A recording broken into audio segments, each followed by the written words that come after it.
reactions icon. You can see it at the bottom of the screen. It's next to record. So you click on that. There's two icons. There's a clap and a thumbs up. We haven't got a hand raised one. So if you click that, then Dee will see that and she'll bring you in to ask your question as soon as it's possible. Thank you. The purpose of the meeting is to give you a brief overview on the work that has been done so far on the review of One Walsall, which includes looking at the importance of an infrastructure organisation and what it delivers on the behalf of the sector it represents. You will have the opportunity to feedback on what you hear and to give your thoughts on things you believe you will be likely to experience in the next few months. The obvious thing, of course, being the ongoing impact of COVID-19.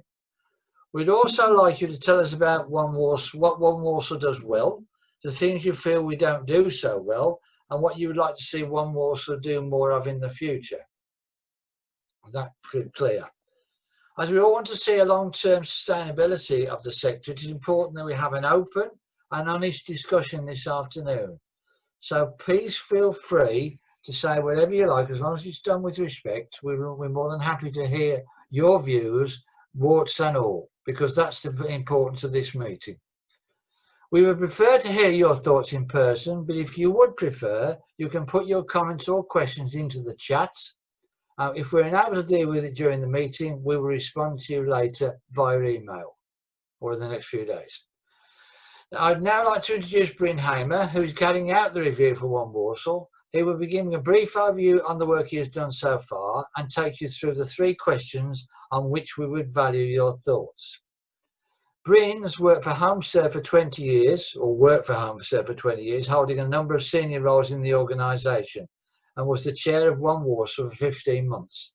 He now works in his own consultancy business. Thank you, everybody. Right, Bryn, over to you. Good afternoon, all. And firstly, many thanks for taking time out of your diaries. But secondly, thanks for all the great work you do in Walsall. So I've been in the voluntary sector with One Walsall for about the last year and a half. But I'm just aware that the 20 years I've spent inside working in Walsall and living in the area or by the area just up the road, the level of impact that you have, that's certainly at times like COVID-19, you really appreciate what the third sector does. So thank you for that, and continue on the good work. So with that in mind, I offered to do a little bit of work for One Walsall because I was chair, and we had the CEO then, Alex, who's on this call in his Navcat. Basically, it was a point in time when he was moving on, and we were going to be looking for a new CEO, and Dee has stepped up in the interim role. Well, thank you, Dee. So at that point in time, then COVID hit us. So not one thing, but 2 things. So again, we decided, well, let's have a look and review where we are as an organisation. It's also been 5 years since the Connected Communities work. That work, I don't know if you're aware of, but that's what turned WVA into One Walsall itself. And that review was a wholesale look at what we needed to do to improve that organisation at the time.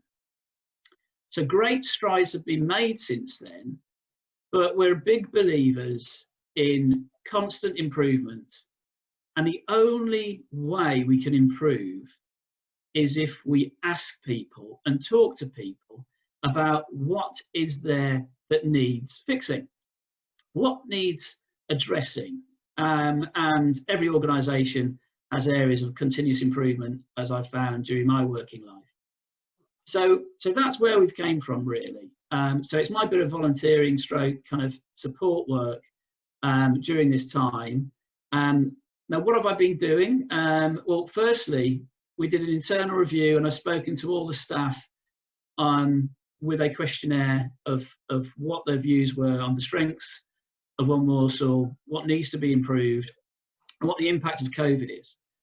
But initially, and I'll ask you the same question, is what do we think of Walsall itself in terms of the third sector? and especially with COVID-19. From the internal conversations I've had, I've then gone on to interview all the trustees. The trustees have a hybrid view. They have an external and an internal view of One Walsall. I've then gone on and asked the funders the same questions. More importantly, the stakeholders, which for us is Walsall Council, WHG, and the CCG. So that has all been great, and we've got a wealth of information. Obviously, some of it is challenging of One Walsall, some of it's complementary, some of it is areas where we could improve. But the one thing is that we all know we have a united front that we need to sort of meet with, and that is against COVID-19 and the impact of that to this sector. This sector will be more vulnerable than other sectors, and it's how we work together in partnership which will really help us. So that is the primary driver, the why we're doing this review. And I think just I wanted to touch on the infrastructure. You know, what does an infrastructure organisation mean? Well, an infrastructure organisation is about helping the helpers. It's about supporting the frontline charities out there, voluntary associations, the great work basically that you do. So that, with that in mind, we want to push on now and ask you, as Councillor Poe has just said, those three pertinent and important questions. So, there is any questions about the review, then obviously do raise those as well. You will see the review. You'll see a précis of the review, and that will be shown to you, because we want you to be part of this. In fact, you have to be part of this, otherwise the review won't be doing justice to its intention. Now, I think just on the infrastructure, I think it's really important that we set the scene. So I'm going to set the scene by telling you what One Walsall's mission statement is. And I want you to keep this in mind for when we're talking and have a debate later on. And I would say, you know, this is all about your views. We'll try to keep to the big issues, because we've only got a certain amount of time. There's lots of us. So it has to be about the big issues rather than small minutiae. Those things are really important still, I know, but if we can address those later or via some of the means. So the stated aim of One Walsall, and indeed probably of most infrastructure support businesses, is One Walsall is to support a strong and diverse voluntary sector in Walsall, and to inspire our communities to engage in local social action. So that's ultimately what we're about, and that is what other infrastructure businesses in the third sector should be about. And there is great interest from the government in terms of support for infrastructure businesses and for the third sector. Just recently, as Alex will know, NAVCA were awarded 1.4 million. That funding is for NAVCA to help and support their membership. So it is recognised by the government that the third sector will be under pressure, and these support organisations will help, as long as we're doing the right things. So hence why we're here today. So let me start with the first question to open the debate. You will know Walsall, and you'll know the frontline support required more than anyone else. What is your view currently in terms of what are the big challenges and maybe opportunities that we face into in Walsall with COVID-19? If we could start off with that, and I'll open it up to the floor. What are the key challenges and opportunities in the Walsall third sector today and onwards?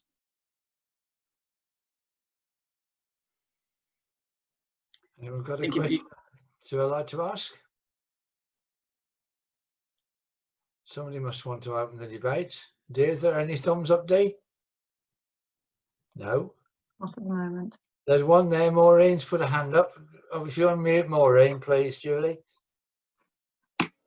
Yeah, I think for me, because I mean, as an organisation, we've been working since the start of the lockdown, and we've been going out every week, delivering food parcels, buying food, etc. I think one of the key challenges for me is actually finding those who are really isolated and vulnerable. I think for me, it's been an eye-opener to we've engaged with a lot more communities than we've ever get engaged before. And even this morning, we delivered a food parcel to one of the residents who couldn't find their property. And it's for me, it was quite surprising to see where a lot of these people live.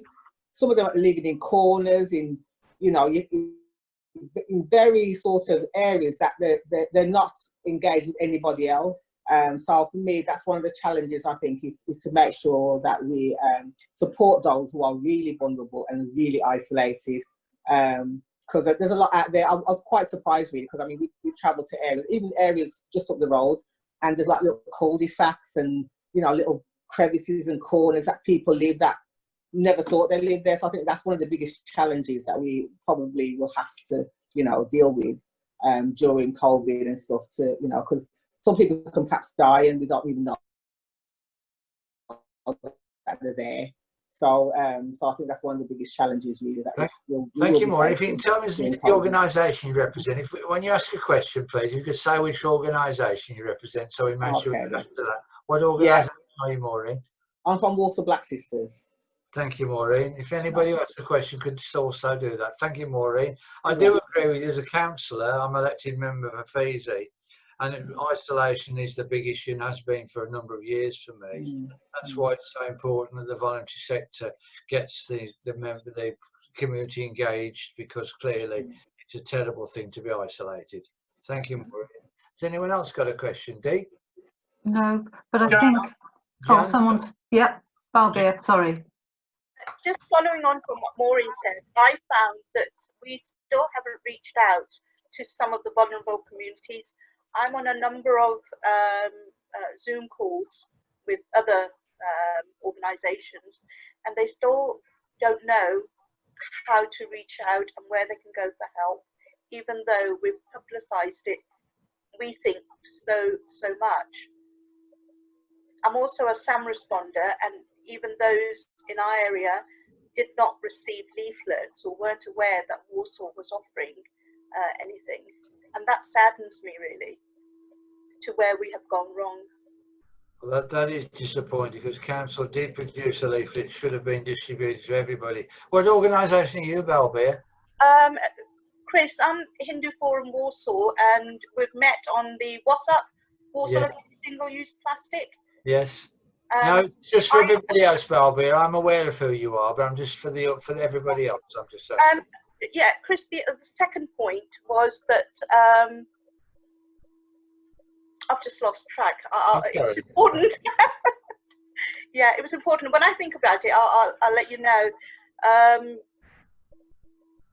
I actually distributed some of those leaflets as well. So yes, I'm aware that we had the leaflets done.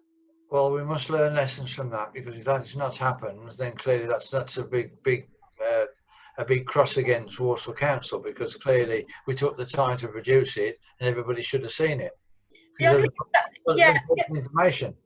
The only thing is, how can we do it differently? Because sometimes when we get a leaflet through the door, we think it's just a leaflet. How can we make it more prominent, more sort of eye-catching, that it's to help you? I think that might be a way to go.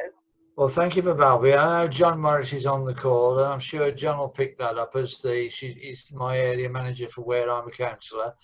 John, if you'll pick that up issue, would you please, and we'll have a conversation about that. Thank you, Balby. Have you remembered your other point? Okay, thank you, John.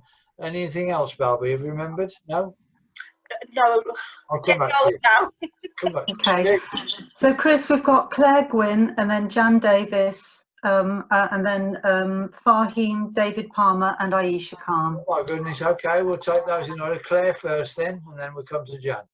Hello, Claire. Oh, hi there. Claire Gwynn from Bernardo's. I suppose my key challenges or opportunities would be around the hidden harm that I think that's probably out in the community, because people haven't got eyes on our children, because obviously they're not at schools, they're not in youth clubs, etc.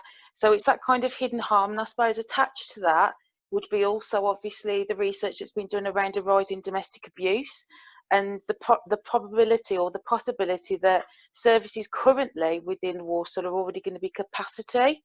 So actually the additional support that's required, how that gap is going to be filled, because there's going to be an awful lot of needs, or a surge of need coming through MASH, coming through just community around needing additional support around domestic abuse or hidden harm themes, and how that's going to be provided. Claire, can you just explain what MASH is for everybody, please? Yeah, sorry, it's multi-agency safeguarding hub, so it's where all your safeguarding referrals would go through if you've got any child protection concerns. There's a lot of people on that particular hub that deal with all these issues, from police and social care and everybody else. Thank you, Claire. Jan, thank you. You're on mute, Jan. Somebody can unmute you. Okay, I've done that. Thank you. Mine's more about the resetting and not particularly what went on within, earlier. I think for us, it's been identified that it's confidence building in the resetting of the organisation, having several meetings over the last week or so with various groups who used to attend the centre and feel there is quite a lack of confidence in them wanting to come back at this moment in time. Everybody's expecting a second wave, and they're all saying, well, perhaps we don't need to start back, but I'm saying that might never happen. If you don't start back now, when are you planning to start back? So I think for me, that's going to be a massive challenge going forward. Thank you, Jan. Dee, who was the next person, Dee? Dave Palmer, did you have your hand up? You did. Thumb up. Lovely. You unmute yourself, Dave. Or somebody unmute Dave. No. Oh, sorry, Yes, it's Dave. Sorry, it's Dave Picard. That's where I got confused. Oh, sorry, got your surname wrong. I do apologise. No, Sorry. absolutely fine. It was just, Jan basically said it, but just from a Midland MenCap perspective, we've actually, so we offer day opportunities across Walsall, but we've actually reopened some of our services in terms of wellbeing walks across multiple parks. Now, we thought that because we've been keeping in touch with all our citizens through Safe and Well calls, and we thought once we started this that there'd be an influx of people, but what it has done is really highlight the need for that confidence building. People aren't wanting to come out, people are very anxious, people are very scared. And for us within our remit, it's really challenging because we haven't got those additional hours to be able to really support them individuals with that confidence building coming back out in the community. We've done a lot of online activities. We've got a really strong outreach service because we put all our activities online. And then the more we think about it, actually, when we think of those really hard to reach vulnerable groups, people don't have that access. So I just think there's a massive gap with confidence building in people coming back into the community. And as Jan said, especially with the anxiety of the second wave, but also a lot of support at the moment is online, but there's a large amount of people out there that don't have access to that. Would agree with that, Dave, totally. And I don't think the media help as well. Not at all. The negativity that comes over through on the news broadcast and through the media is terrible. We need people to have confidence, not take away their confidence. Definitely. People aren't wanting to access the support that they know and they're comfortable with, which is sad. Yes. Yeah, absolutely. Thank you, Dave. Steve? Aisha, over to you. Hi, good afternoon, everyone. Lovely to see you all. I think my colleagues just touched on the issue that I was going to raise, which is digital literacy. We've been open since May the 4th, and we're doing a lot of things online now. And that is one of the things that has been highlighted, the lack of confidence people have in virtual platforms, which I think going forward, when things reopen, we really need to push so that second wave and in future, if this does happen again, more and more people are able to be confidently online to access services, because we have those ladies who attend the support sessions regularly, but those who pop in occasionally because of crisis support, or they contact us via phone, we sort of suggest to them, you can communicate with us via Zoom, and you can access support platforms to reduce isolation. But obviously, if the skills aren't there, it's a huge gap, and I think that's something that as an infrastructure organisation, we can one also needs to look at going forward, to equip all organisations to provide that to the community, different communities who are in need and isolated and vulnerable. Thank you, Aisha. What organisation are you, Aisha? Oh, sorry, INA Community Hub. You may have heard of us. We're the Women's Centre in Carlmore. Thank you. Well done. Thank you. Okay. The next person, please. Okay, the next three are Alex Boys, Jeff Henderson and Kristinella. Hello, Alex. Yeah, so Alex Boys, I've been head of business development for the African National Association for Voluntary Action. So we support organisations like One Walsall. This is a really interesting discussion. That's why I've joined it more so than just being Walsall, because it's what we're doing nationally, really, looking at how the needs from infrastructure organisations have changed at a national level. I raised my hand, and then I think a few people have said things that I was going to ask the question on, really. I think, and if you correct me if I'm wrong, Bryn, what I'm really interested in is how does One Walsall need to adapt itself to suit the different changes to business models that local voluntary organisations are experiencing as a result of COVID-19. What we're seeing nationally is, it's just been discussed by Isha, is the online becoming the kind of pivoting to a more online model generally, and actually there's an expectation from members we're supporting across England that that's going to stay.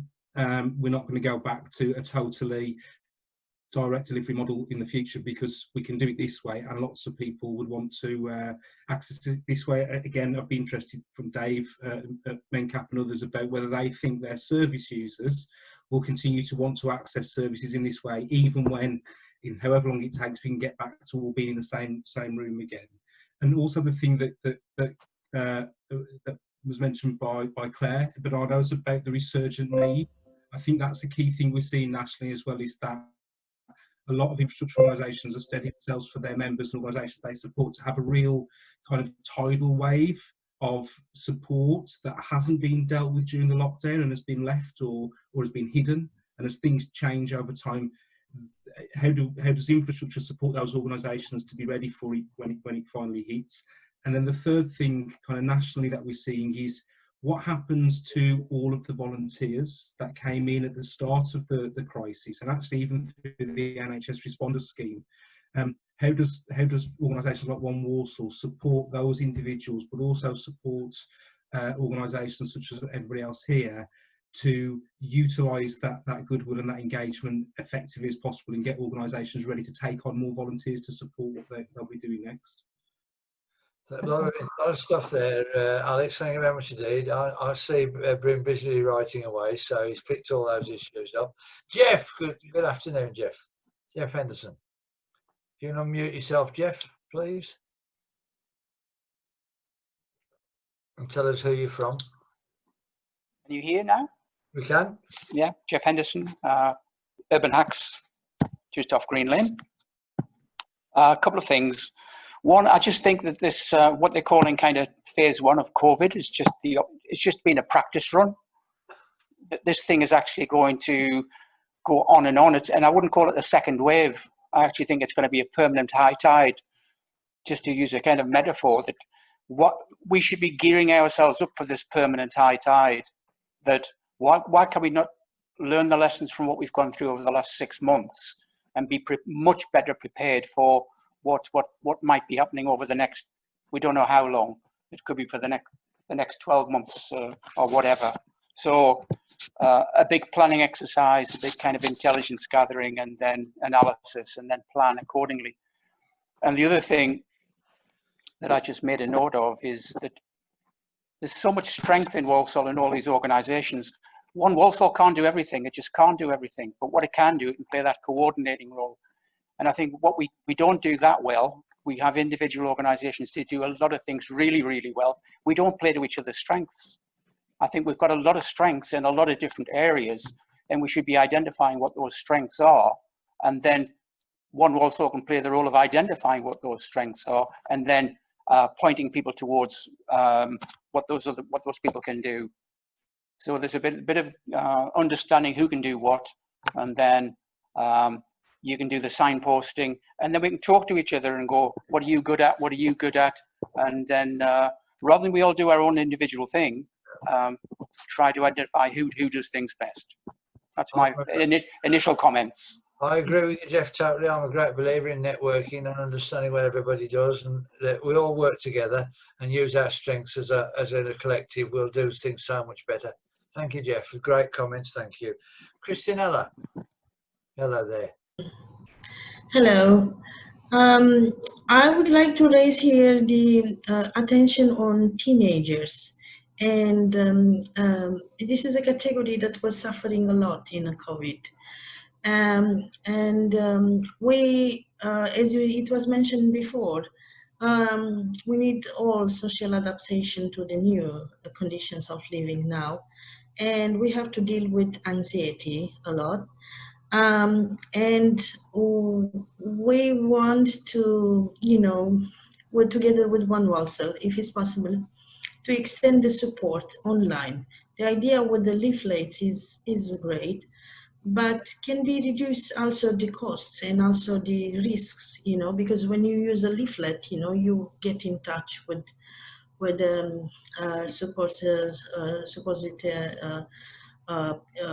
people. So that will be a good thing. And to move our support online. For example, there are so many people using devices and also all the social media, which will be a great thing. I had many cases. I'm working with Eastern European citizens. Now they are affected by the Brexit as well. So many of them, they lost their jobs. But a category that was so much affected was teenagers, or the people, who are under 18, because they were sitting at home and they could not have activities that they were doing before. And really, they are the future of society. So I would like to turn this attention to this category especially. Thank you, Christianella. What organisation are you, Christianella, please? The organization is two men, the Walsall Association. It is an organization set up together with One Walsall. Amy Anderson was helping us a lot. We organize few events. We are dealing with the East European people, right, and a large category of Romanians as well. But we do advice and a lot of translations and interpreting and legal advice, especially for people who are, first time in a country, or they need support in accessing the services, especially. Thank you, Christianella. I've got Elizabeth D. Who's next, please? Yeah, we've got a couple more people. Chris, if you wouldn't mind, can I just interject on that point? Yes, Christianella, that's some really interesting points you're raising, as are everyone, and especially the fact that you're not reaching people that you would normally expect to reach, or finding new people within an area you've worked in for some time that you suddenly realise are there that you didn't know about before. I think all that's coming to light during COVID, and that I think that's a huge positivity, but it's staying connected with those people moving forward. I know, Balbi, you've just put on the chat that not everyone has obviously internet connection and access to IT equipment, and the whole issue of digital inclusion and how that feeds into inequalities, mainly health inequalities, not only in Walsall but obviously nationally, is a topic that's being discussed at every level within the Walsall Together board, within the council, etc., because it's recognised it is such a big issue. And actually, in times like this, digital inclusion and having access to equipment and internet access is vitally important. So sorry, I just wanted to come in on that, with some really interesting talk going on. So we've next got Elizabeth E. Well, just on that point, we are trying to help children. The government has given children, disadvantaged children, access to a tablet. Yeah. I think we've put out in Walsall Council about 1,500 to disadvantaged young people and children, young people in Walsall, because this is so important they have access to this equipment. So we are in Walsall doing better than a lot of towns locally, but not enough. Clearly, there's more needs to be done. Sorry, Dee, next. No, that's fine, Chris. So we're coming on to Elizabeth Ease and then Martin Fisher. Thank you, Elizabeth. If you can tell Hello. us what organisation you are, please, Elizabeth. I'm from New Life Resource Centre. Thank you. New Life Resource Centre in Walsall. Right. Yeah, I think everyone's doing, I've just heard some really amazing things that everyone's really doing, and that's fantastic. We are actually doing a befriending program, a befriending project, and it's going really well. Most of the people that we're supporting at the moment are people who had been shielding, people who are really, really anxious and depressed with different kinds of complex health conditions, especially mental health. One of the challenges, and just going straight to the point, post-COVID, and where support might really be needed, is most of our clients, what they've said is that what happens after COVID-19, is the support still going to be there for them? And how are we going to provide support? We're just really worried about that. And in terms of funding, we don't know where we're going with that, because funding right now is really limited, and avenues to these different projects like the befriending project. Long term, we really don't know where we're going to carry on with that. So that's the first one. The second one is, again, just like you've said, children.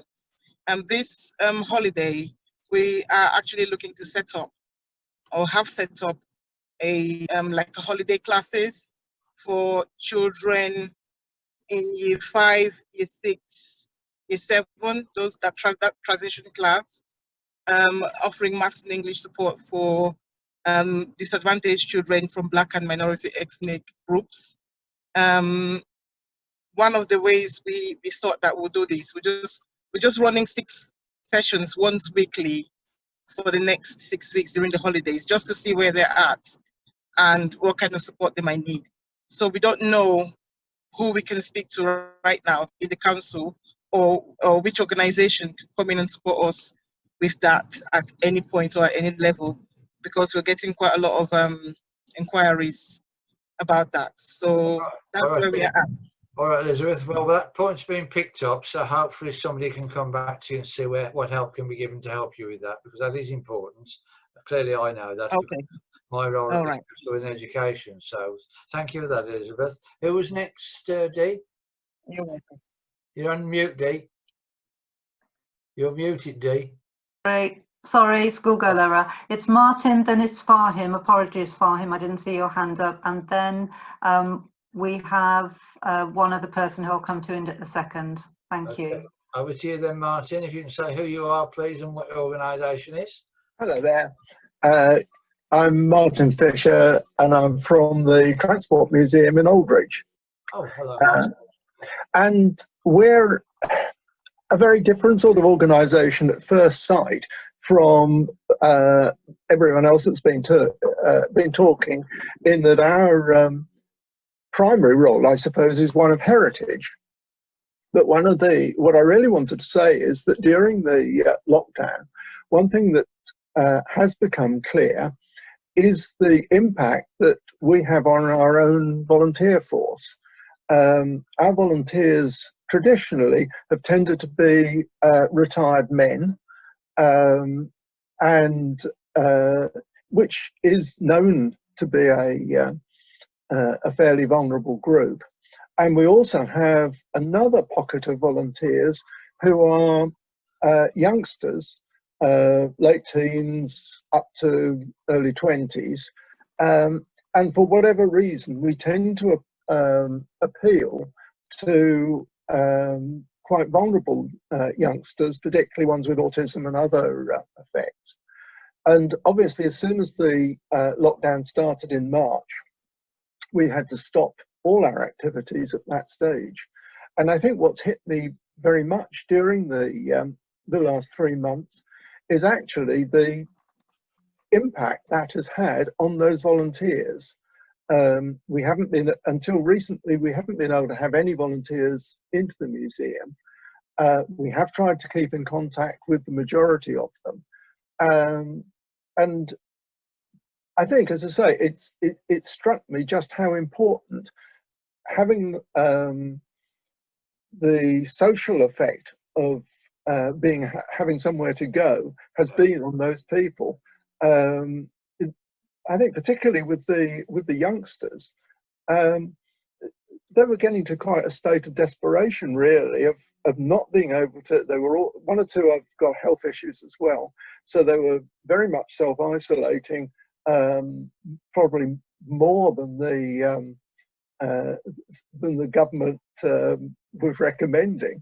And we've had a lot of them really absolutely begging to be allowed to come back.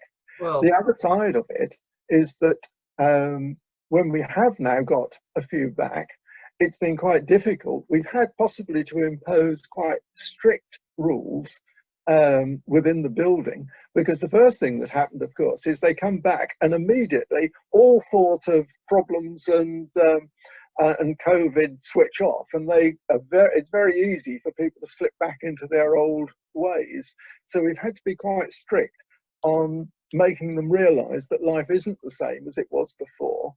But I think these two things now are pointing, if you like, it is an opportunity. We'd already recognised that these are vulnerable people and that it is something that we can do. We can provide a magnet for them, quite apart from for visitors with various issues, to come along and who like use their skills and things. We've recognised that in the past, but I think it has changed our, possibly changed the emphasis for the future to make it important that that's something that we can build on for the future to get more of those people in and help them while they're helping us. Absolutely. Well done for what you do, Martin. And clearly, you know, isolation isn't about older people. Isolation and loneliness is younger people as well.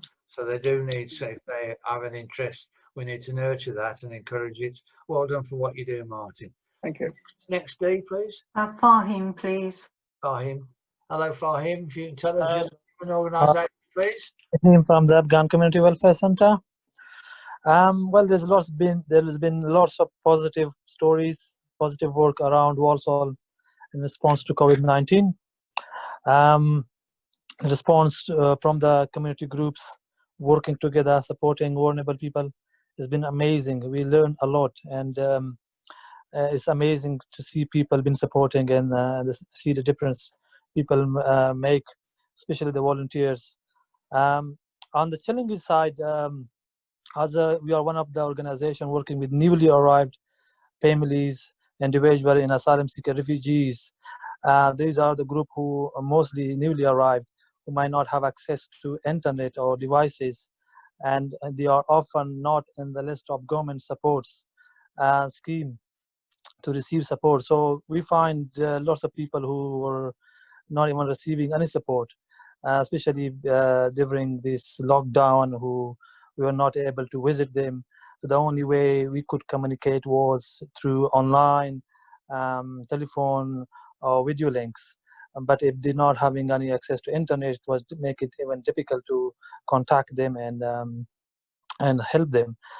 So that was one of the challenge, I believe, was for people who newly arrived, who not speak English, who are not in the government list of support. So we did manage to help them finally, to most of them. But I believe this was something which we could learn if there is any more people who left out from the support we all provide.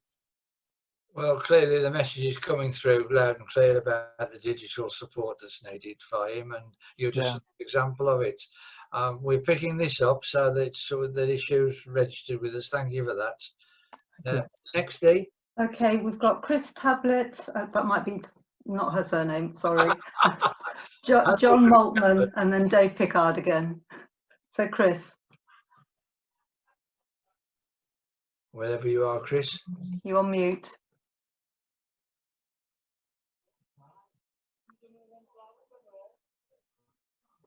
I can't see her appearing.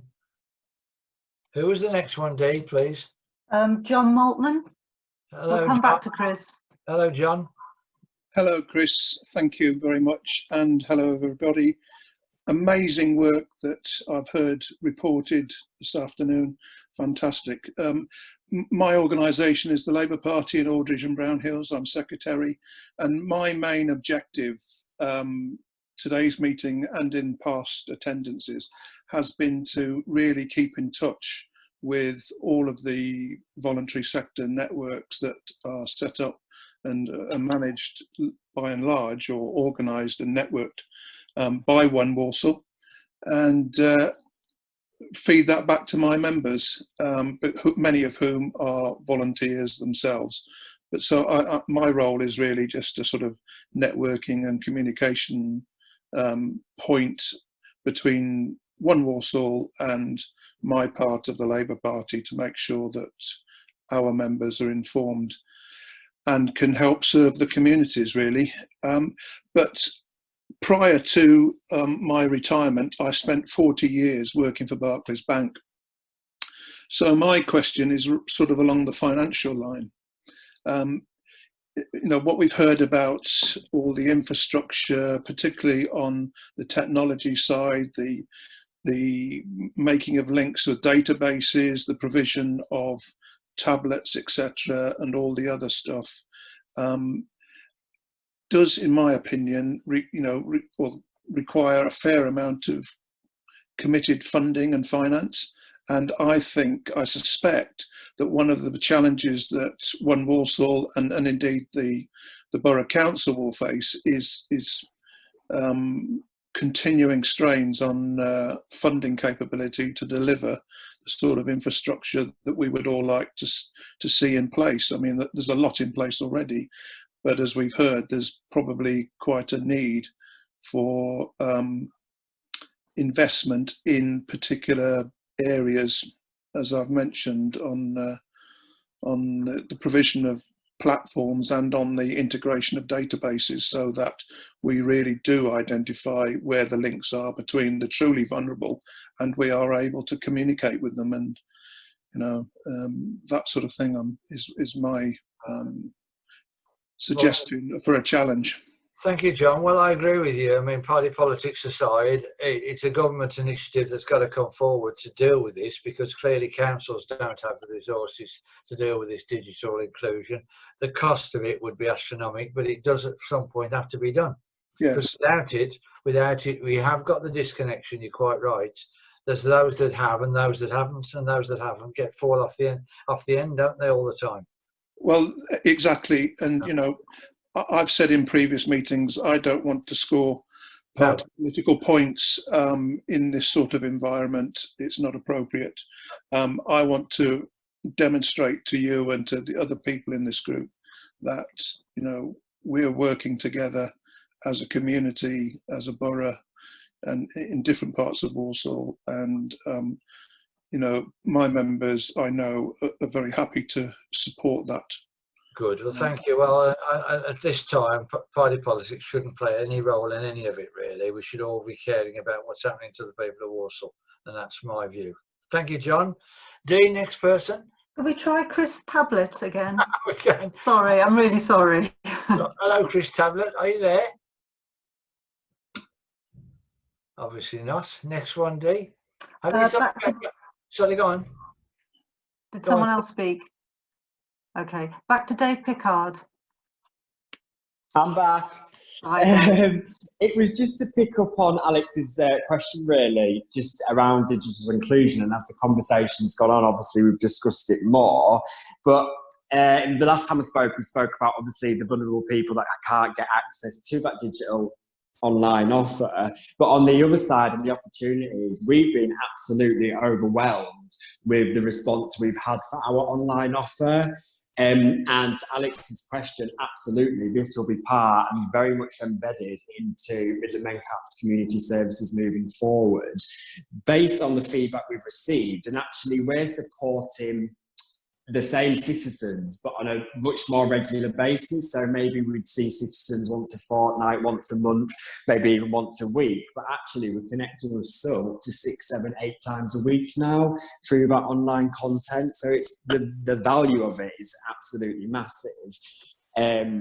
One thing that I did just want to share, we were really lucky to win a grant from Birmingham City Council, where it was a small pot of money to purchase, I think we got around 140 tablets to give out, to give to people with additional needs. Now, I think we're 4 weeks into this project now, where we've had to go back and basically start from scratch in terms of easy read documents, being able to offer that support. But the response has been absolutely phenomenal. Well, we haven't got enough tablets, that's for sure. But actually, this will be a really interesting pilot for us to look at the easy read documents that have been created, to look at the weekly support mechanisms in place since lockdown's been lifted a little bit. So it'll be a really interesting piece of work to kind of evaluate and hopefully provide evidence moving forward for other funders. But the positives from the digital inclusion, if we can get people connected, phenomenal. Absolutely. Totally agree. Dee, yes, comment, Dee, sorry. Yeah, no, I was just going to say, I think that's a really interesting point, because I know with the virtual forums that we've been holding, we've potentially had more people attending via the virtual format than via the face-to-face, because it doesn't take so much time. You're not spending money on travel expenses, parking, etc. So I think the whole issue of kind of reset, reimagine, is kind of quantifying the things you absolutely won't go back to doing, and those things that you really want to adopt moving forward that you've used during this period of lockdown. But sorry, it has changed the view. Clearly, Dee, I agree with that totally. It has changed the view, and anything that I've been attending, the numbers have been phenomenal. Whereas it'd be just a few people, now you've got 20, 30, 40, 50 people for one meeting and 100 people, which is interesting. Balbir, did you think about your other question? Just coming back to Balbir, did you think about your other question? Yes, my main concern was around the youth that county lines, which obviously I don't think we've got any police on the line. They seem to be creeping up into our area, and as we are outside as volunteers, we just need to be alert to that fact, especially with the school children being off as well. You know, there's huge recruiting in that area, and it worries me as a parent that if it gets embedded in this area, how are we going to address it? Can I ask you, say this area, you're talking about a certain part of Walsall, or you're talking about Walsall in total? I think in general, whilst other people have shown this concern as well, I'm in St Matthew's ward, I think, on the Parkhall estate, and then I think I've seen other parents show concern around, I think, bordering onto Aldridge, Ward End Road, etc., where cars are sort of meeting and people are approaching cars and just zooming off. Well, thank you. As I say, we've got John Morris in the call. So, John, again, if you can pick this up, John, would you mind? Because police should be dealing with this, so we need to get that connection solidified. Can I just say very quickly? Sorry, there is a difference between the county lines and local drug dealing, where people turn up for a very short period of time at a car on the corner of a street. They're two very different things, but I will go back. And the other thing is Parkhall is in Paddock. So I'll speak to my counterpart, Abdul, because he looks after Paddock. Thank you. If you could pass that to Abdul then, would you mind? Thank you. I saw Dave put your hand up, didn't you, Dave? Dave Benge? Just a quick observation, really, Chris. If you think back to when we went into lockdown, it was very much driven by the population. Government was sort of following the communities who were already starting to lock down before the government finally announced it. And I can see, you know, we're hearing Boris Johnson talking about people going back to work in the old way. And I can see, again, communities will drive how we move forward. And I think there'll be resistance to people going back to the old way of working, and that we will end up with a new way of working going forwards. I don't disagree with you, Dave, but of course, what's driving this is the economy, of course. You know, he realises that if people aren't going into the towns, into offices, then they're not spending money in the towns to generate the resources and the tax. It's being driven by the economy, unfortunately. Now, what happens out of all this? Will clearly, it'll be what happens, won't it? And you're quite right. The community itself might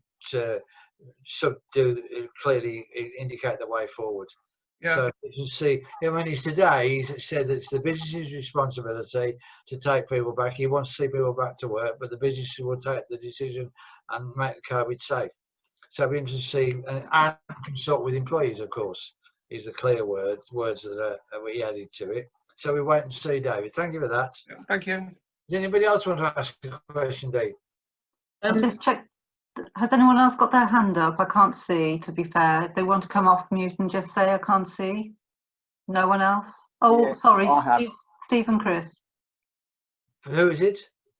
It's labelled as Steve and Chris. Yeah, good afternoon. Steve Harris from Walsall Sea Cadets. I'm sorry, I rushed in off a shift and didn't get time to set up things properly, but we have 33 cadets who are desperate to get back to the unit. All of the problems everybody's mentioned already, yeah, we have them. We have 60% of us are vulnerable in one way or another. We've put out 8 tablets from headquarters, but they're still not confident to come on. All of our training has changed to be online, but the cadets themselves don't have the confidence to come on video, even to speak over the tablet. So just providing tablets isn't enough. I'm convinced we need to do more to actually build their confidence and get them training with us. Obviously, we're only a very small group, but we've been making phone calls every week, house visits, providing training equipment to the houses, and even then, it's difficult. We need to get back to face as quickly as we can. Well, of course, I do understand that, but of course, that's got its issues.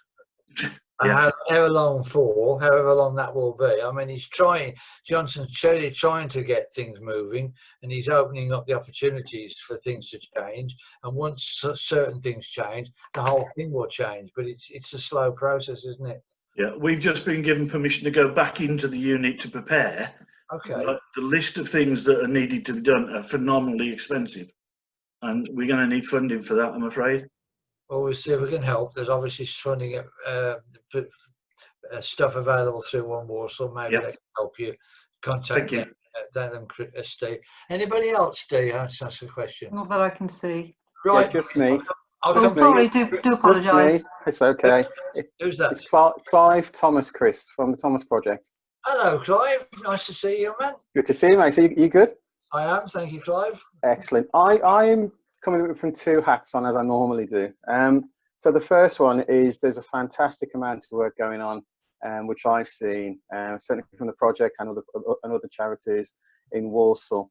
I really want to highlight the befriending services. They are really, really good. I'm involved with Linking Lives in Aldridge, which is a lifeline to some of the people who are most isolated. So I think if anybody's doing any befriending, telephone calls, fantastic, keep it up. I think it's a real impact.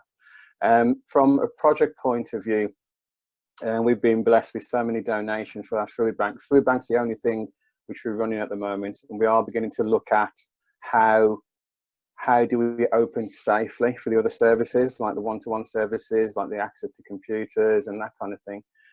So that's going to be a real challenge. We've taken a real hit on volunteers because a lot of the volunteers who we have are of a certain age and don't feel safe coming out because they're shielding. So I think one of the trustees investigating with One Walsall about the bank of volunteers which they have, which I know have been underutilised at the moment. So we're just looking into that at the moment. What I think I'd quite like to see And I suppose it's looking at the infrastructure of the charities moving forward.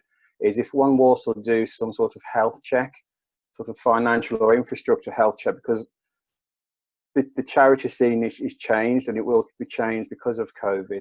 And it would just be good to see that support there to say, well, how are you as a charity at the moment? How are you with your plans for moving forward? Is there any other support which we can signpost you to?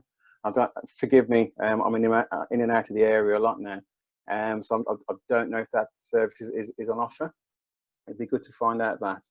And just one more thing, yes, Clive. We've spoken a lot about children, and we've spoken a lot about supporting kids. I've got a slightly different experience of parenting, where I've come across children who have been abusive to parents. And it's a concern for me that as lockdown's gone on and people are being cooped up quite a lot, that these instances are on the rise. I've been fortunate to be able to find an organisation who supports with that, which is cool. So I just wondered if there's any other work to support parents going on in Walsall. Thank you, Clive. I'm sure somebody will pick that up and come back to you, Clive. Cool. Is that it, Dee? We need to move on. I'll go to Bryn now. Bryn, you've heard a lot of comments and thoughts. Before we move on to the next question, do you want to make any comments? So I think that was brilliant, and thank you for the free-flowing way that you've approached it and the input. And you know, what it does for us is it sets the context really of where we are, and where we are and what we need to be thinking about.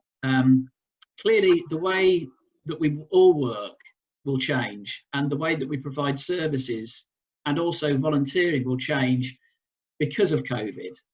It will accelerate digital adoption, absolutely. Companies will do it, and organisations will follow and do that also, as well as our users. But there will be people left behind, and we have to do something. I mean, your sector and what you do cares more than anyone else, and in that vein, we'll have to think about how we support and take those users of services with us. If face-to-face has reduced or is different, as it will be.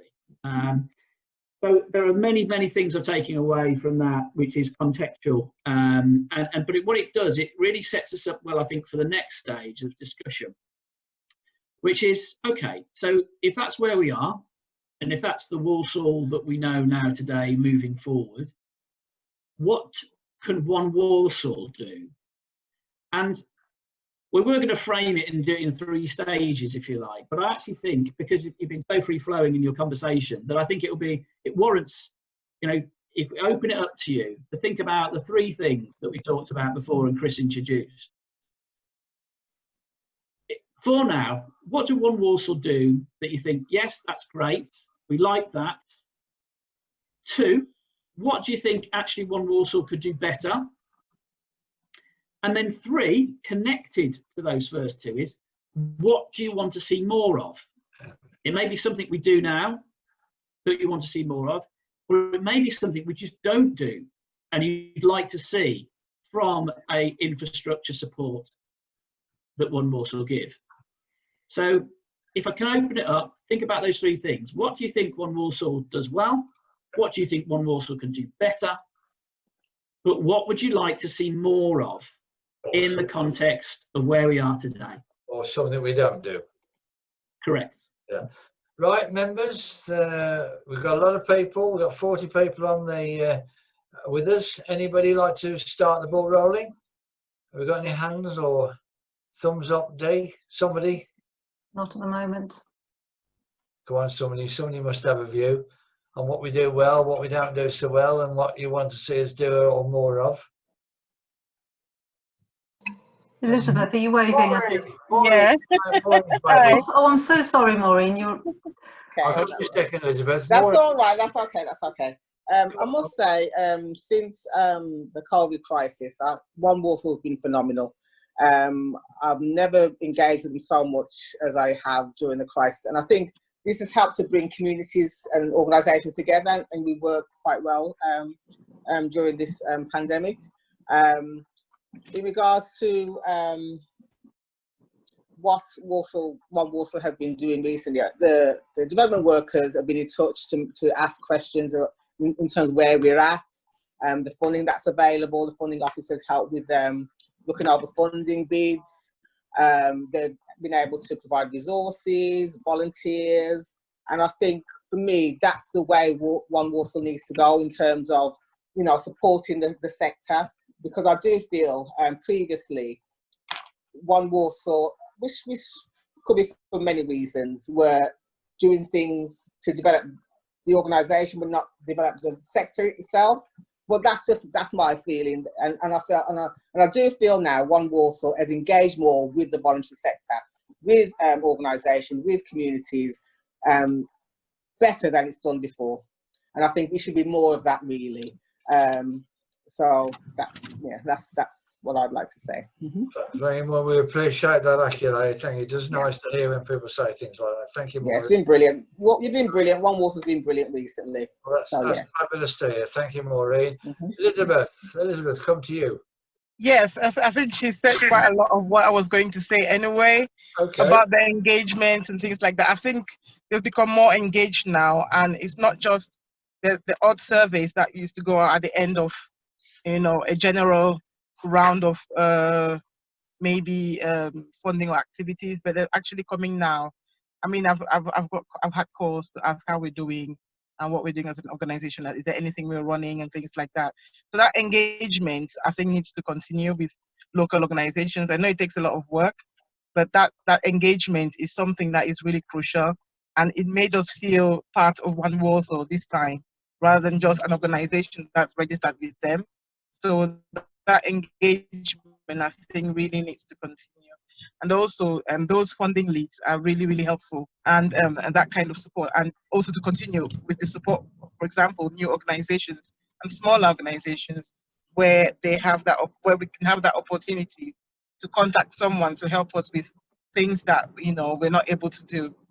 And maybe a signposting as well might be good.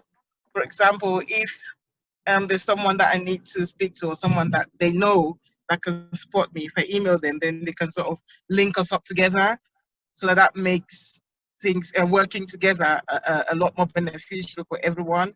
So signposting and more engagement, and just support generally for community sector.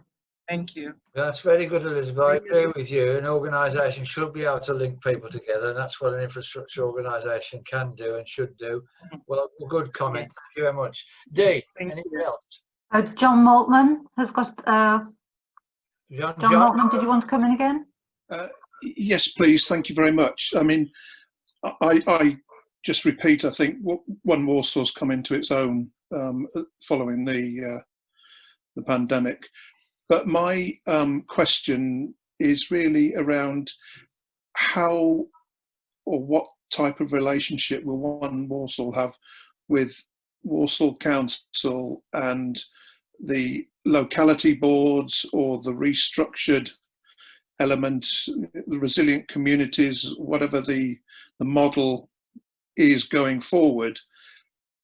That is, it's very important that people understand those changes, and that those changes, if they occur, are flagged up, you know, well in advance, so that people can adapt and understand, that we don't lose the connectivity and the networking arrangements that we've currently got. So I'm just slightly concerned that if the community models that the council use change, then it's pretty important that the people on this call and the organisations on this call fully understand what the implications are of those changes. Well, there's no plan to change. We're going to continue to work on the locality model, resilient communities. We introduced resilient communities before all this started, John. We were ahead of the game in Walsall. Yeah. So we're already thinking about what we should do to help and support and get people to support themselves, because clearly that's important, because it's not about what Walsall Council can do. You know, what did Kennedy say? Don't ask what the country can do for you, ask what you can do for the country. Yeah. So the model will continue to develop. and get stronger. And if you think we aren't communicating well enough, we need to make sure that's the case. So, and we are part of all the boards, aren't we, Dee? Our officers support the board, the locality boards, and the locality areas. So that's what we've got. But we got officers based in one Walsall in each of the localities to look after them. So we're very connected, and one Walsall should be. But if there's more we can do, please tell us. Absolutely. Sorry, John. I've participated in the Eastern locality boards because I live in Walsall for the last 18 months or so, since I assumed my role within the local party. And I'm just keen that as organisations, infrastructures evolve, that we don't lose the networking capability that has now got a lot stronger as a result of COVID. That's all I'm saying, really. No, well, hopefully, I do agree with you. We must make sure that doesn't happen, and you have my support, and I'll make sure in my role, whatever that is, I'll make sure that doesn't happen, John. Excellent, thank you. You want to comment? Yeah, just very quickly, then I know Balbir had her hand up, so that's fine. I think just to reiterate what Chris has says, you know, we have strategically aligned ourselves to have key positions on all the key strategic boards that we need to. So we work very closely with the council, and during COVID have been having, you know, very regular meetings. And also that will continue moving forward, but also with the Walsall Together partnership and the Resilient Communities strand there. Obviously, Alex Boyes previously was the senior responsible officer for that strand of work, and that will continue to work under One Walsall moving forward. We're on subgroups of the Safer Walsall Partnership, etc., etc. So we really have got a foot in the door in terms of not being the voice of the sector, representing the sector. And I think what we need to do moving forward, is get representatives from the sector on those boards that can also play that part where they're not already represented. So that was just my point on that. So is that all right, John? Balbir, you want to comment? Thank you, Dee. Well done. No problem. Balbir, you want to comment? You're on mute, Balbir. Yeah, just I think it's been covered already, but I think Walsall has a huge, in comparison to other areas, a very active, a willing and diverse volunteer community, young, old, of various ages and abilities. And I think perhaps One Walsall you need to use us better and support us more so than perhaps, it's not a negative, but more so than you have been doing. And also that would keep our morale high and make us feel more valued. And I think that sort of keeps any human being going. Okay. But it's not a negative, it's a positive. You just need to be a bit more visible when you're supporting all the volunteers.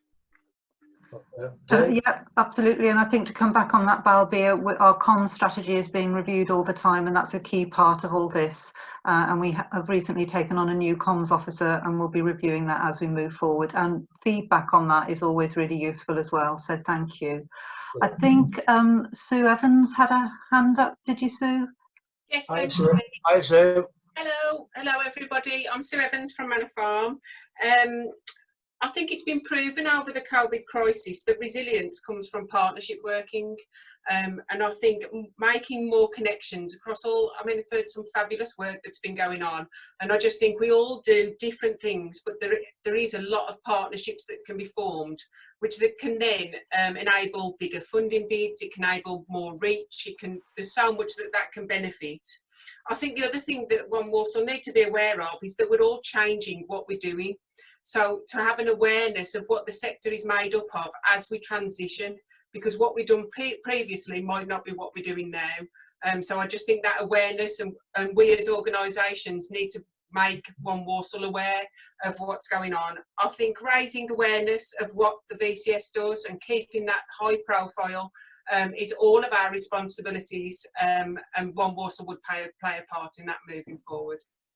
Thank you. So I totally agree with you what you said at the start of what you were saying. Clearly that's the right way forward. Together we're strong.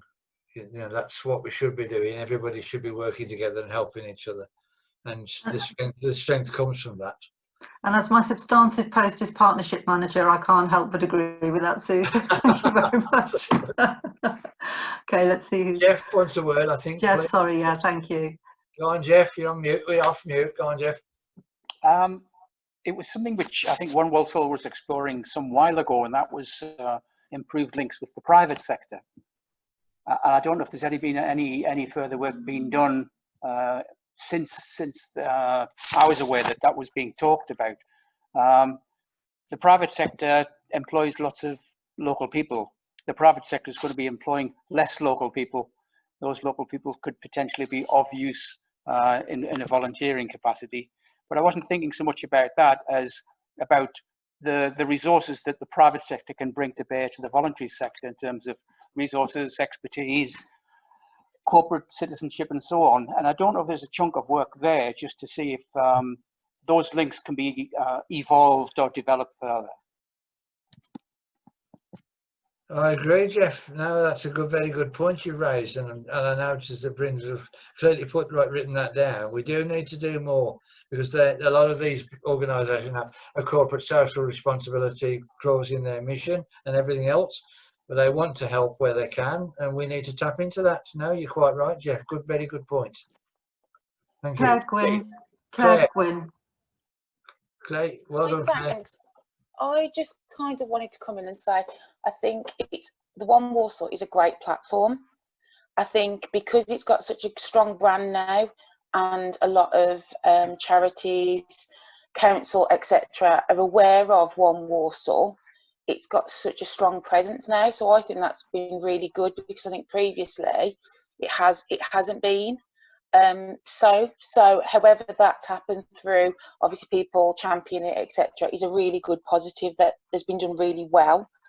I just think probably, as I said, I think Dee's covered a little bit of it. Is I think maybe that kind of feeding up and feeding down into those strategic boards is needed more.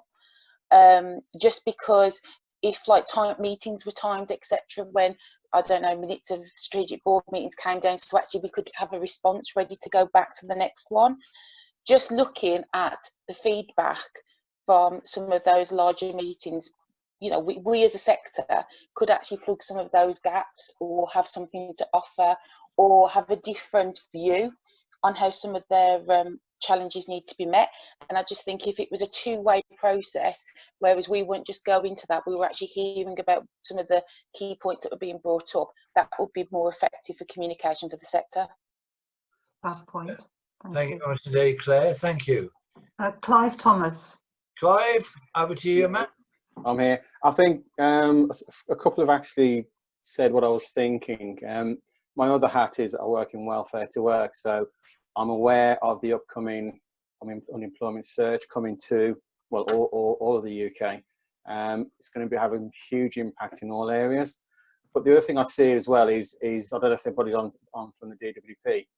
They're just in the process at the moment of putting out a tender for a new framework agreement, which is going to be a 5-year thing. I think it's where they're going to procure all the health and employability programs, or the majority of them anyway, which potentially is worth £7.5 billion. Now, I work in different parts of the country, and what I've seen and what I'd love to see One Walsall do is for us to be like a unified voice. We have a lot of reach, we have a lot of partnerships already in Walsall, but I think as a body, if we could come together and say, right, we are your solution, as it were, to employability. So we have the reach to local community. We have different skills within each of our partnerships, like we do with the BBO, like the Bridge, and all those other programs as well. But I think that'll be quite important for this next phase of employability programs. They talk a lot about reach, they talk a lot about partnership, they talk a lot about grassroots connections as well. So I think if One Walsall could be involved in that in some which way or form, if we're not already, then I think that would have a positive impact on funding for ourselves. Absolutely agree with you, Clive. Do we have a connection with DWPD? Do we have that? Not really, no. Well, I've got a connection. I'll give you the details. We need to make that connection. Well done, Clive. I've got the connection for DWP in Walsall. I'll give that senior person I'm happy to help if I can in any way. That's very kind of you, Clive. I see Sue's just put a thumb up. Well done, Sue. Yes, man. Sue. Hello. Oh, I've turned my video off somehow, but hold on. It's all right. Just on that, yeah, I've actually had a look at that particular bid that you're talking about through the DWP, and it does look, it reads as though it's a sector approach. I have got some background knowledge, so I'm happy to chat about that, but it does look like a sector approach. Brilliant. Well, that's something that we can perhaps pick up on then, Dee. Well done. Definitely. So thank you, Clive. Anybody else, Dee, who wants to ask a question? Just double checking. Not that I can see. If anybody does, either unmute yourself or just put your thumb up and we'll come to you before we go back to Bryn and move on. And be mindful of time. Yes, Dee? I'm just going to say, I think Bryn is going to publish his email address as well, because if people aren't comfortable speaking in this arena or putting things on the chat, then I think, Bryn, you're comfortable with people contacting you directly, aren't you? Bryn's frozen. I'll say yes on his behalf. Yes. Yes, thank you. Oh, he's unfrozen. Okay. Oh, yes. Can you hear me? Yes, we can. Frozen. Yes, we got you. Okay. Well done. Okay, well, Bryn, do you want to come back with any thoughts before you move on to question 3? Well, yes, I know a lot of that we covered, and I think in summary, I'll just try and summarise some of those great points. So when we're talking about what we want more of, or what we think One Walsall could do better, it seems to be that the theme is around how do we link up the sector? How do we become the glue that provides the kind of together approach from all the things that are out there in the voluntary sector? And that can come into play with private sector and working with private sector, but also public sector and bringing that investment in. We know that there's town potential bids out there as well. David, Benj and I were on a call yesterday with the Walsall Economic Board, and those things are happening and in conversation. So I think we as a sector need to be heard with one voice, but that isn't One Walsall's voice in itself, it's the sector voice, and One Walsall can be the conduit for that and help do that. And I think that that unified kind of approach needs to be done and thought about and addressed within a COVID situation, and obviously this way and a format of working potentially may need to be looked at, and how we do without face-to-face, but we still keep those communication lines open. So that was really great, and thank you for that. And also, I now want to just push a little further though, in saying, okay, well, if we're saying that there are things, we've got a good approach to COVID-19, we know the context of what will happen, well, we think we know what will happen. What do you think though, if there was some advice for this review that you really would like to put into play, that One Walsall could help with? So it may not be something we do now, but what would you want One Walsall to help with? And I think I want to sort of push on that one a little bit more, because I think everyone's been really polite. It's been fantastic, you know, some good feedback on what we're doing well. But is there something that you're really worried about actually, and that this, if it's not One Walsall, but it's something, somebody, some other organisation needs to help the sector with? What would that be? Thank you, Bryn. Well, I did say during my introduction, we don't want this warts and all, don't we? So if there's something that we're not doing you want to see more of, please say, because this is the power of this meeting will inform us as what the future might look like for you. Anybody like to make a comment? Please feel free. We won't tell anybody else. Anybody, Dee? Okay, I'll say a few words. So it's me, Aisha from Hello, Aisha. Thank you. Hi, it's me, Aisha from INA Community Hub. So I've been working in the sector for 20 years, and we recently bought our building, which is a huge thing for us. And actually, I didn't really come to One Walsall too much for the support to access the funding for that, which was quite significant, the negotiations around that took place as well. And I think at the time, I didn't have faith that they would be able to help. But I think moving forward, that looks as though is not the case. And there's a lot of experience in the board, the One Walsall board governance level, and there's a lot of experience now within the staffing structure as well. And I think when it's big issues like that organisations have, because ours is a small organisation, it was a big deal for us to buy our building.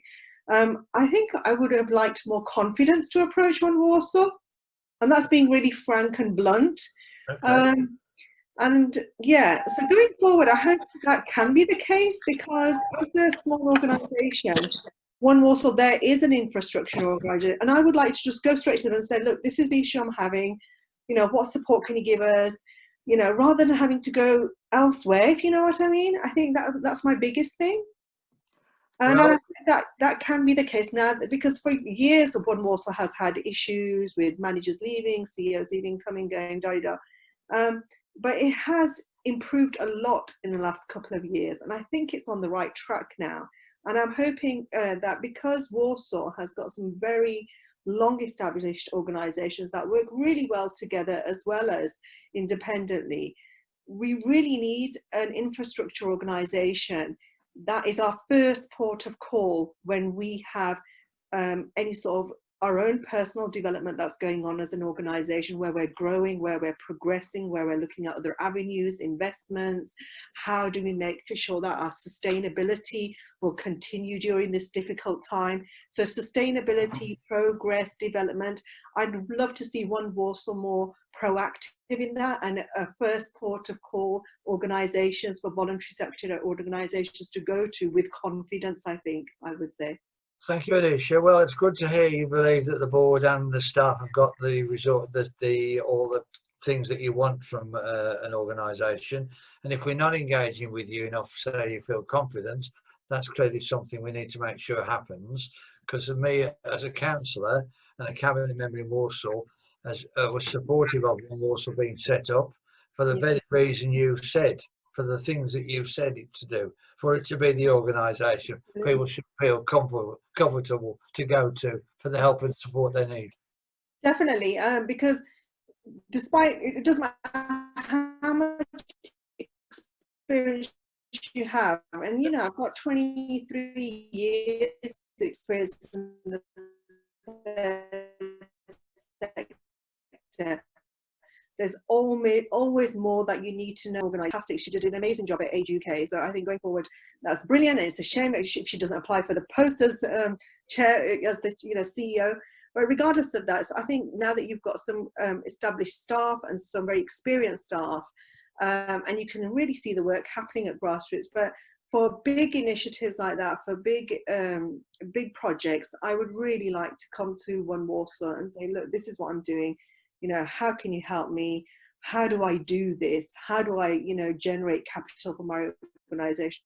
How do I rebuild this building? What do I do? And I'd love to do that with confidence, actually. So that's my own thing. And that's not a criticism. That's me, speaking quite openly and honestly, because, I'm not shy to say that I don't know everything, but I enjoy learning, and I enjoy working in partnership, and I enjoy utilising the resources around me to do the best I can for the community I serve, if you like. Well, none of us know everything, Aisha. I've been around a long time, and I certainly don't know everything. But clearly, if we can't help, we should be able to find somebody who can. That should be the power of One Walsall, the ability to be able to say, well, we can't do it, but I know somebody will help you. And that's clearly very important. Thank you very much. Thank you, Aisha. Dee, anyone else? Maureen, you've got your hand up. Oh, sorry. Hello, Maureen. Yes. You're on mute. You're on mute, Maureen. I'll come to you in a second, Jeff. You're still on mute, Maureen. We've lost your picture now. We've got your picture. Julie, can you help? Can you unmute Maureen or not? Oh, there you go. There you go. Okay. Sorry. Maureen Lewis again from Walsall Black Sisters. Yeah, I echo what Aisha said. I think for us as an organisation, we've been around 34 years now. And like Aisha said, I didn't really have a lot of confidence in One Walsall. And approaching COVID, we were at risk of possible closure. And that was basically because all of our services had to close. It affected our finances.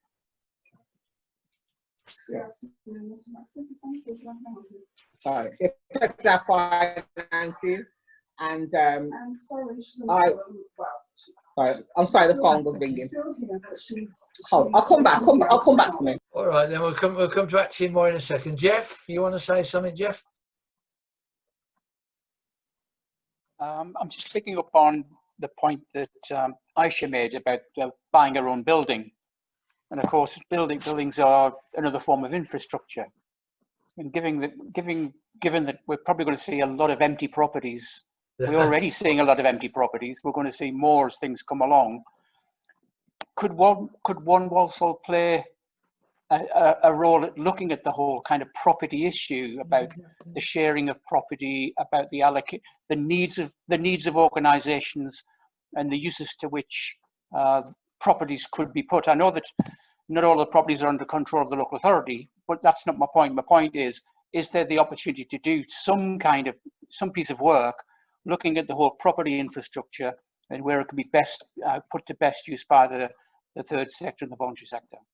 Now, Jeff, I agree with you. I know Walsall Council doesn't know how many, particularly in the retail sector of the town, but we could do more. And we obviously, the senior officers at One Walsall have connections with the council people who do property.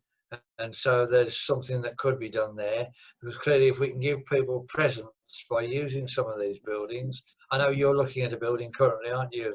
And I hope that's progressing. Yeah, but I just think we're now in a brave new world when it comes to property. If you look at some of the big shopping centre, the people who own big shopping centres have gone bankrupt. So this has never happened before. Yeah, and so the whole property environment is something I know very, very little about.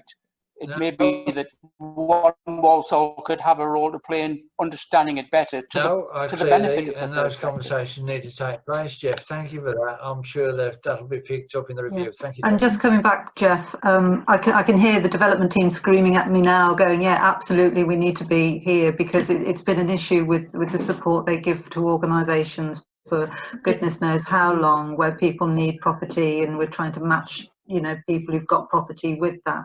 But taking your point, it will be a whole new world in terms of that moving forward, and we're going to have to position ourselves in relation to that. Chris, I think Steve Harris wanted to come in. I was going to come to him next. Hello, Steve. Yeah, I'm just going to say, we have a building we use most nights, but it's empty during the day, and to me that's criminal.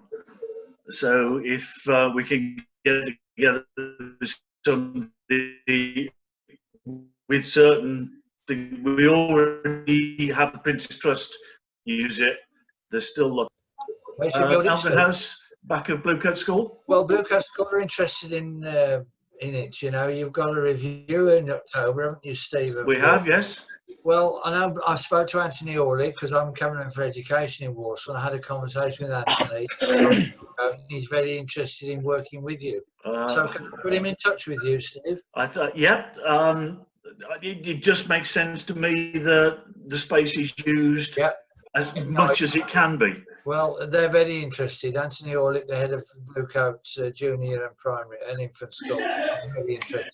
It'll need some updating before they can have it, but that's the whole idea, isn't it? Yep. I'll make sure he contacts you then, Steve. Thank you. Steve, I've just put my email address on the chat. If you want to have a look at that and contact us, that would be fab. And if you could transfer Dee, give me Steve's details and I'll put him in touch with Anthony Orlick. Thank you. Thank you, Dee. No worries. Maureen. Yeah, sorry about that earlier on. Yeah, I think for me, in terms of One Walsall moving forward, I think it needs to champion the voluntary sector, champion all these organisations in Walsall, because as I mentioned before, Black Sisters as an organisation, we've been around 34 years, and we nearly closed because, as I said, all our services had to close. It affected our finances. And for me, I didn't know where to turn. So instead of going to One Walsall, I actually went to the National Infrastructure Organisation, NCVO, and they were brilliant. They, you know, they provided a lot of support. I was able to go on a lot of their webinars, etc. And I think, and you know, okay, it's a national organisation, but they do champion the voluntary sector. And I think for future, I'd like to see Walsall, One Walsall do that as well. Their campaign on behalf of organisations, and they will champion organisations. So that's one thing I'd like to see for the future. Okay, that's been noted. Thank you. Anyone else? Clive, did you have your hand up again? I think I did. It might have been an accident, but I have got a question. There's a lot of support being required from One Walsall, and I'm just aware that that just increased. I suppose it's just the assurance, actually, that you guys have got the funding and the infrastructure in place to be able to support the sector. Well, every organisation, we have the funding in place currently to support One Walsall for the future. We're happy about that. We're in the process currently of recruiting a new CEO, Clive, who should have to be in post in the next couple of months or so.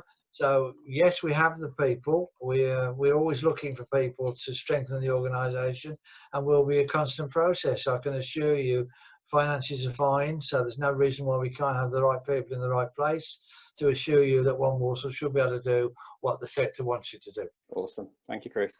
Thank you. And I think, Chris, if I may, just adding to that, Bryn mentioned earlier that obviously NAVGA have received this £1.4 million grant, which is the first time central government have supported infrastructure. So it kind of highlights and shines a light on infrastructure as an important element within the voluntary and community sector. It may not be a huge amount of money, but actually it's just highlighting the fact that infrastructure is recognised and important.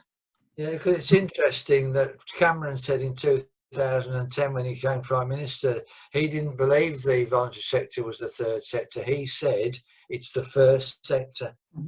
He made that point. It was a bit of a throwaway line, but he never moved on it because he talked about big society and all that sort of stuff. And it has to be recognised, and that's good to hear that it has been recognised by government. And although we have got some money, it's a start, isn't it? Yeah. I think Claire Gwynn wanted to come in again. Claire. Hi, I think when we were asked to be honest, I was just trying to reflect a little bit on what, you know, the meetings I've been to and kind of thinking about that. And I think as a larger charity, I've always felt a little bit, never felt this from other people, by the way, I just need to put that out there, for myself, that I kind of didn't fit in because of the little organisations that were there, like the local charities. And I kind of took a step back because I didn't want to then jeopardise any funding that any smaller charities could get. And I've just been sitting here thinking, you know, what does that look like? Why is that? And I think what maybe I might find useful is maybe being utilised a little bit more. So I know nobody likes a database, let's be honest. But what we were talking about before, about people's strengths, using people's strengths, looking at what people can offer, I think, again, you know, we talk about collating people's strengths and, you know, people, you know, supporting each other. That'd be great. We could do a lot of that as well. And I think maybe if, as an organisation, we could somehow share some of the things that we do, and then maybe that could support some of the other organisations, or even One Walsall to maybe deliver training, etc. And I'm just thinking maybe that might make me feel like I'm having a bigger impact on supporting or being part of that group than just turning up for a meeting. Does that make sense? We do recognise, Claire, what you've said, and there are a number of bigger organisations in Walsall who clearly would like to do more to support the smaller organisations. That's something we'll be embracing, I can assure you. Absolutely. And thank you for the offer. We do appreciate that. Thank you. Dee, anyone else? Not that I can see. Have I missed anyone? Okay, well, time moves on. It's turned 20 to 4, and I think we've got still 4 o'clock as our absolute maximum time for it cuts us all off. So Bryn, would you like to just summarise on that, or anything else you'd like to say in conclusion? So brilliant. Again, thanks for all the input. And it's not just a one-off. There will be other sessions like this. We're going to write up the report. We're going to look at other sources of information. My email I put on the chat, but just in case, again, I'll just read it out. So my email is Bryn, BRYN .Hamer, HAMER, @live.co.uk. So please, at any point in time, feed in. And that following on section, when we pressed a little bit to say, and thank you for that, and the candor is really important, because again, you know, it's understanding what are the things we could be doing better, or what are the things we could start doing if we're not doing them now.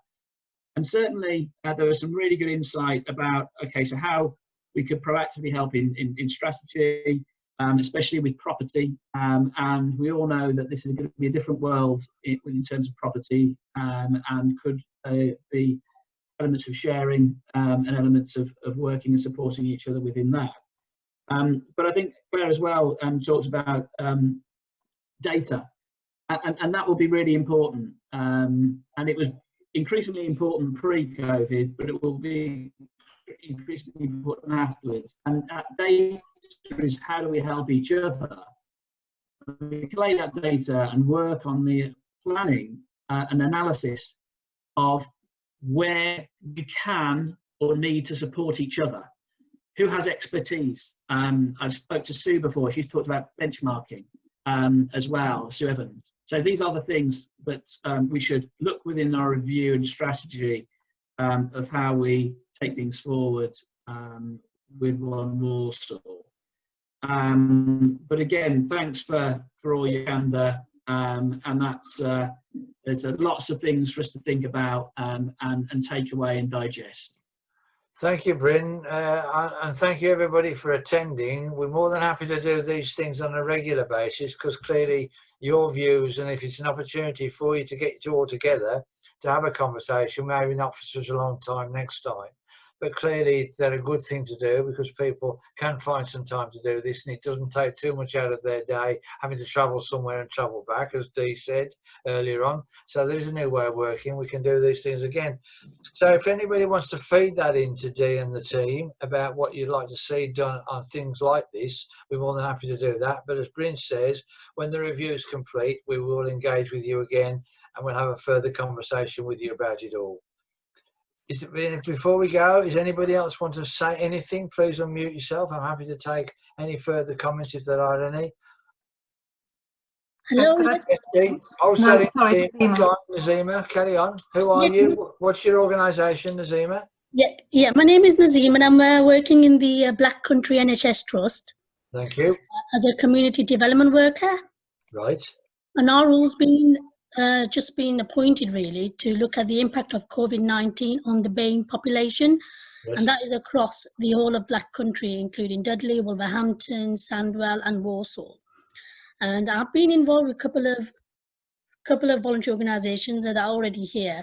And it's been really positive to see a lot of people wanting to support me and engage and work to understand how we can support the BAME communities, but also looking at how services may need to address some issues and adapting that to address cultural barriers.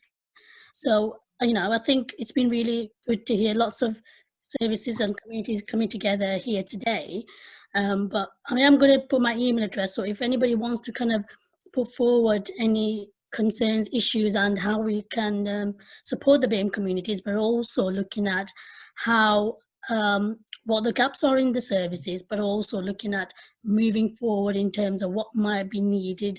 So again, you know, I'm going to put my details across, but I just wanted to say that it's really nice to hear from everybody about some of the interesting work that's been going on in Walsall, but also my particular role is addressing some of the cultural issues within the BAME communities. And obviously it's been quite obvious over the last couple of months that the BAME communities have been severely impacted due to the pandemic, especially within where I work as well, within the staff force, and patients and communities. So again, I think we just want to try and address some of these issues and highlight any concerns that people have.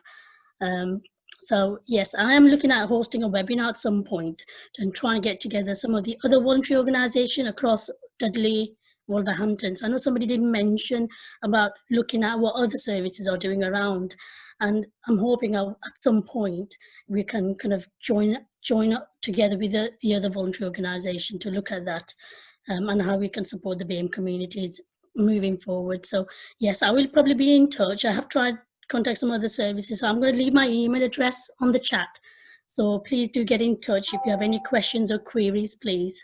Thank you, Nazima. It's important.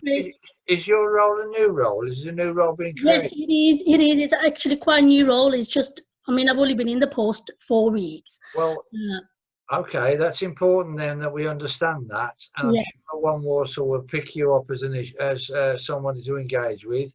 Yes. Council need to know about you. Do the Walsall Council know about you? I've spoken to Amy Saunders in length. I'm not too sure about the council, but I've spoken to is it Abdul Rahim? So one of the locality managers within the Walsall area. Okay, well, hang on, Nazim. John, if you're listening to this, can you pick Nazima up the information and make sure that Paul and everybody in the team know about her as well, please, John? I know you're still with us. I think you're still with us. Perhaps he's not. Yes, just putting a little message on the chat. Yes, I am listening, and yes, Abdul Rahim has been in touch Talking with to myself, sorry. I didn't realise I was on mute. Sorry, John. Come to you in a second, John. Okay, no, not you, John. Another John Morris. Oh, sorry. Sorry. Okay, John. Thank you. Okay, John. I didn't hear quite what you said, John. Sorry, John Morris. Can you repeat what you just said, John?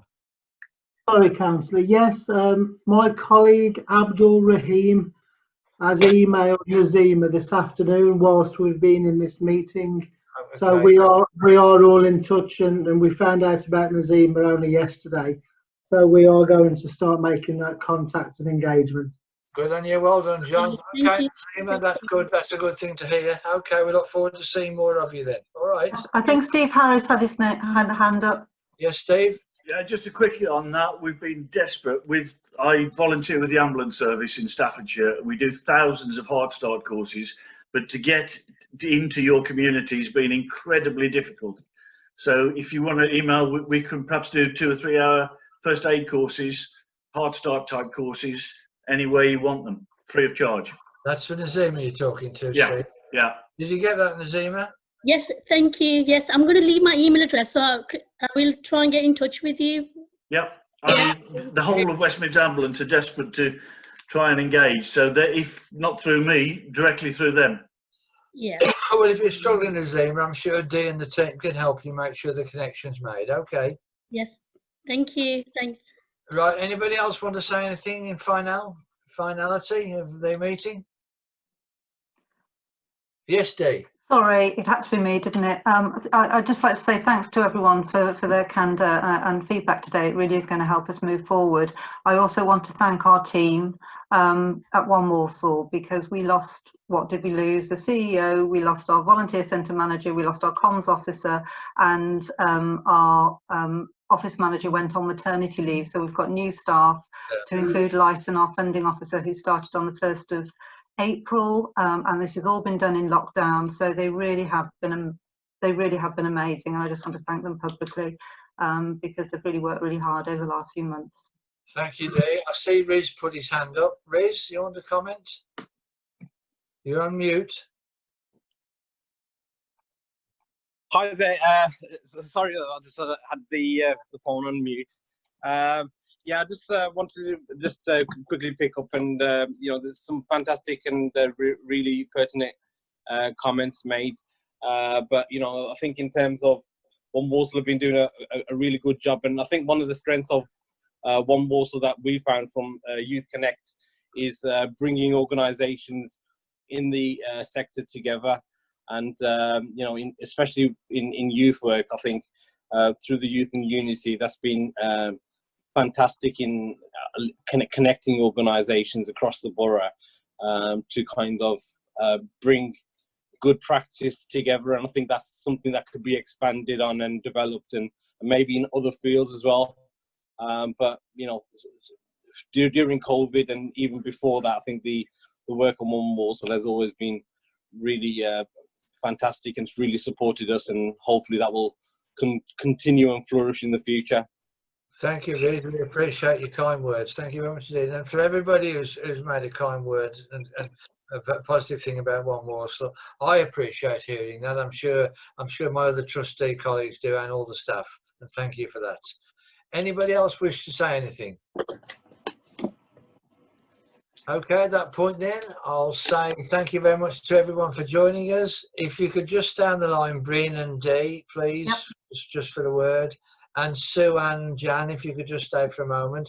Thank you, everybody, for joining us, and we look forward to seeing you very soon. Thank you. Thank you all. Thanks, everybody. Thank you. Thank you. Julie, can you stop the recording? Thank you.